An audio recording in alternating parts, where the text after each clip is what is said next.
आज का जो हमारा टॉपिक है वो है आचार संहिता। कि आचार संहिता जो है वो क्या होती है, यही आज हम पढ़ेंगे कि आचार संहिता जो है वो क्या होती है।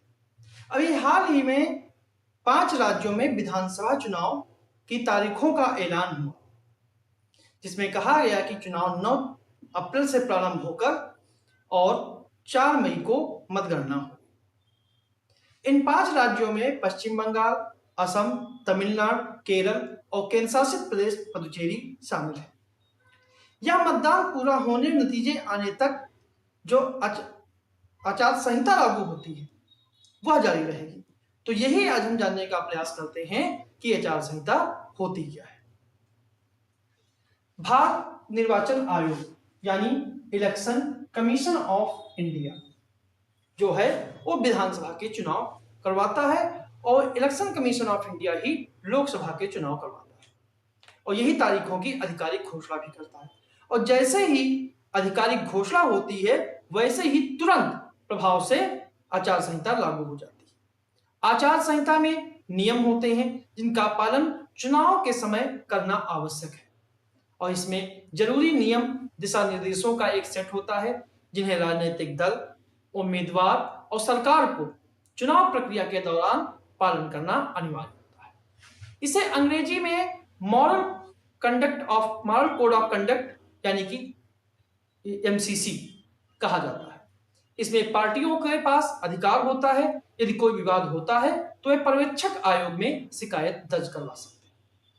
अगर आप बात करें कि किन किन चीजों पर एमसीसी यानी मॉडल कोड ऑफ कंडक्ट में पाबंदी लगती है, तो पहला है वो है मतभेद बढ़ाने वाली गतिविधियों पर रोक।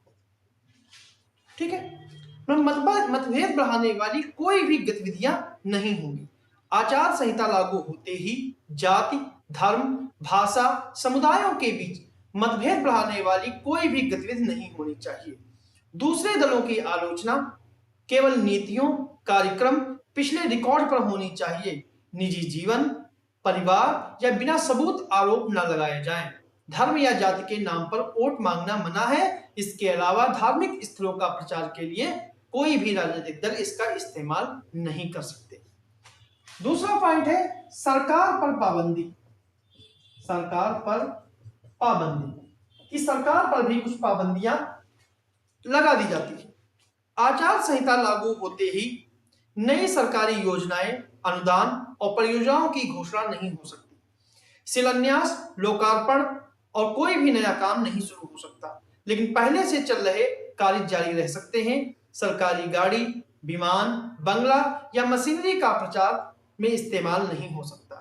मंत्री आधिकारिक दौरे को प्रचार के साथ नहीं जोड़ सकते। सरकारी कोष से विज्ञापन या पार्टी की उपलब्धियां दिखाना मना है। इफ्तार पार्टी या ऐसे कार्यक्रम सरकारी पैसे से नहीं हो सकते।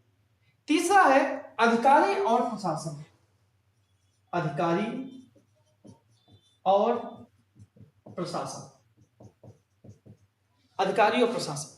आचार संहिता लागू होने के बाद रैलियां, सभाएं और जुलूस निकालने के लिए पुलिस से पहले अनुमति लेनी होती है। सुबह 6 बजे से पहले और रात 10 बजे के बाद सभाएं नहीं हो सकती। लाउड स्पीकर रात 10 बजे से सुबह 6 बजे तक बंद रहना चाहिए और मतदान से 48 घंटे पहले प्रचार पूरी तरह बंद होना चाहिए। यह सुनिश्चित जो है अधिकारी और प्रशासन कराता है। मतदान केंद्र और मतदान दिवस। आचार संहिता लागू होने के बाद मतदान केंद्र के 100 मीटर के अंदर प्रचार नहीं हो सकता और 200 मीटर के अंदर अस्थायी पार्टी ऑफिस या ज्यादा बैनर नहीं लगा सकते। मतदान दिवस पर हथियार लेकर जाना मना होता है। इसके अलावा वाहन परमिट रिटर्निंग अधिकारी से पास लेना भी जरूरी होता है। इसके अलावा भी चुनाव घोषणा पत्र, जो राजनीतिक दल चुनाव में वादे करते हैं, ये वादे यथार्थपूर्ण होने चाहिए, लेकिन इसके मामले में आचार संहिता में कुछ सीमाएं हैं। अगर अन्य पाबंदियों की बात करें आचार संहिता की, तो सोशल मीडिया पर गलत जानकारी, डीप फेक या फेक न्यूज या निजी हमले नहीं किए जा सकते। बच्चों का प्रचार में इस्तेमाल मना है। शराब ठेके आदि की नीलामी स्थगित होगी। एग्जिट पोल मतदान खत्म होने के पहले नहीं दिखा सकते। अब अगर बात करते हैं कि कोई राजनीतिक दल अगर आचार संहिता का उल्लंघन करता है तो क्या होगा। तो चुनाव आयोग जांच कर सकता है, चेतावनी दे सकता है, प्रचार रोक सकता है या कोर्ट में केस कर सकता है। यह कानूनी रूप से बाध्यकारी नहीं है, लेकिन आयोग के पास सख्त कार्रवाई का अधिकार है। तारीखों का ऐलान होते ही ये सब नियम लागू हो जाते हैं।